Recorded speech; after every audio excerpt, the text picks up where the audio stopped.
Kjörsöl. Formaður, góðu félagar, mig langar aðeins að svara nokkrum athugasemdum sem hafa komið hérna fram.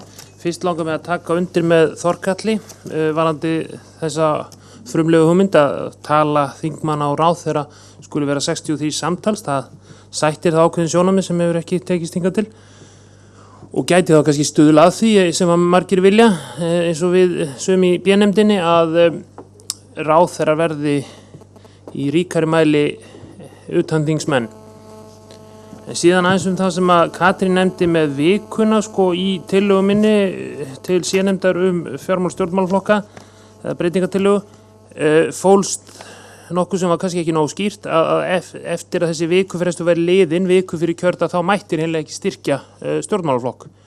Ef að menn vildu styrkja stjórnmálaflokk þá verði það í síðasta lagi viku eða einhverjum x dögum fyrir kosningar og þá það gefið upp, þannig að kjósendur vissu það fyrirfram.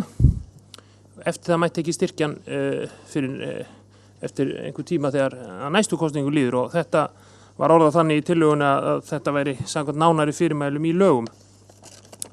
Nú Ari og Guðmundur bentu á að í orðalagi frá mér fælist að hagsmunasamtök eins og þeim sem þeir hafa staðið í forsvari fyrir og fleiri féll undir þetta, og það var alveg meðvitað hjá mér. Mér finnst ekkit að því að stjórnarskráin áskilja að aðilar sem að fá,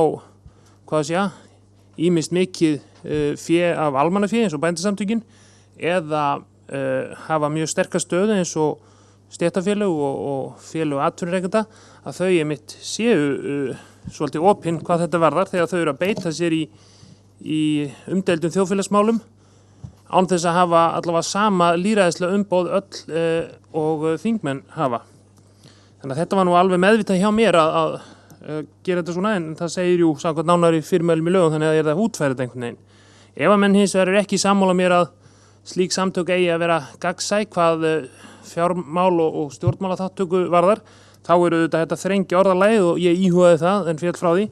Það er að segja sama gildur samtök sem stofnuð eru í tengslu við þjóðaratkvæðagreiðslu. Þá gætu já og nei samtök vegna ESB eða þessi samtök sem stofnuð voru í tengslu við ISAF og annað svipað, þá getur þau verið með þessa gegnsæðiskröfu en ekki varanlegri samtök eins og þau sem nefnd voru. Takk.